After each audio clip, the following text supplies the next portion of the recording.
ছামূদ ছিল শক্তিশালী ও বীরের জাতি। প্রস্তর খোদাই ও স্থাপত্যবিদ্যায় তাদের বিশেষ পারদর্শিতা ছিল।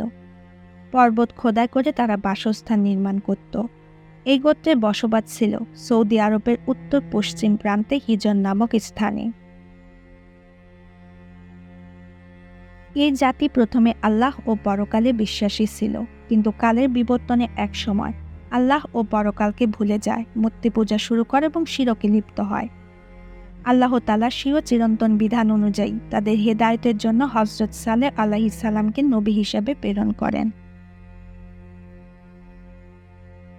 হযরত সালেহ আলাইহিস সালাম ছিলেন অত্যন্ত বিচক্ষণ, প্রজ্ঞাময়, জ্ঞানী ও পণ্ডিত ব্যক্তি। যতদিন তিনি ওহীপ্রাপ্ত হননি এবং মূর্তি পূজা পরিত্যাগ করে আল্লাহর একাত্মবাদের দিকে আহ্বান করেননি, গোত্রের লোকজন ততদিন তাকে সমীহ ও মান্য করতেন। নবুয়ত লাভের পর তিনি তাদেরকে মূর্তি পূজা পরিত্যাগ করে এক আল্লাহর ইবাদত করতে আহ্বান করেন। তিনি বললেন, হে আমার জাতি, আল্লাহ তাআলার ইবাদত করো। তিনি ছাড়া তোমাদের কোনো উপাস্য নেই। তিনি জমিন হতে তোমাদের সৃষ্টি করেছেন, তার মধ্যে তোমাদের বসতি দান করেছেন। অতএব তার কাছে ক্ষমা প্রার্থনা করো, তারপর তারই দিকে ফিরে চলো। আমার পালনকর্তা নিকটেই আছেন, কবুল করে থাকেন, সন্দেহ নেই।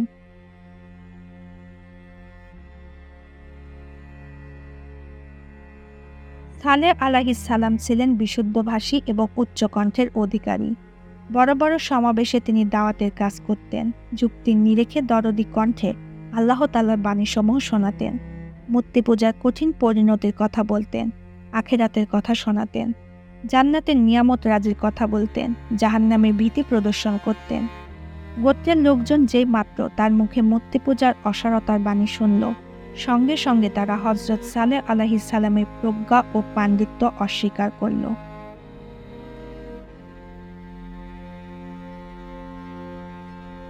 ছামূদ জাতির অধিকাংশ লোক হযরত সালেহ আলাইহিস সালামকে অস্বীকার করল। তবে যুক্তি তর্কে কোনোভাবেই যখন তারা হযরত সালেহ আলাইহিস সালামকে সত্যের দাওয়াত থেকে ফেরাতে পারল না, তখন সবাই মিলে সিদ্ধান্ত নিল তার কাছে অলৌকিক কোনো দাবি পেশ করবে। একদিন তারা সবাই একত্রিত হয়ে হযরত সালেহ আলাইহিস সালামকে বলল, আপনি যদি সত্যি আল্লাহর নবী হন, তবে আমাদেরকে কাতেবা পাহাড়ের ভেতর থেকে 10 মাসের গর্ভবতী, সবল ও স্বাস্থ্যবতী উট বের করে দেখান। হযরত সালেহ আলাইহিস সালাম তাদের থেকে প্রতিশ্রুতি ও অঙ্গীকার নিলেন, যদি আমি তোমাদের দাবি পূরণ করতে পারি, তাহলে তোমরা আমার প্রতি ও আমার দাওয়াতের প্রতি বিশ্বাস স্থাপন করবে কিনা। সবাই এই প্রতিশ্রুতি দেওয়ার পর তিনি আল্লাহর কাছে দোয়া করলেন। আল্লাহ তাআলা তার দোয়া কবুল করলেন। সেই পাহাড় ফেটে ভেতর থেকে তাদের দাবির অনুরূপ একটি গর্ভবতী উট বের হয়ে এলো। এই অলৌকিক উট দেখে উপস্থিত অনেকেই হযরত সালেহ আলাইহিস সালামের ওপর ঈমান নিয়ে আসলো। কিন্তু এমন প্রকাশ্য মুজেজা প্রত্যক্ষ করেও কিছু হতভাগা ঈমান আনল না।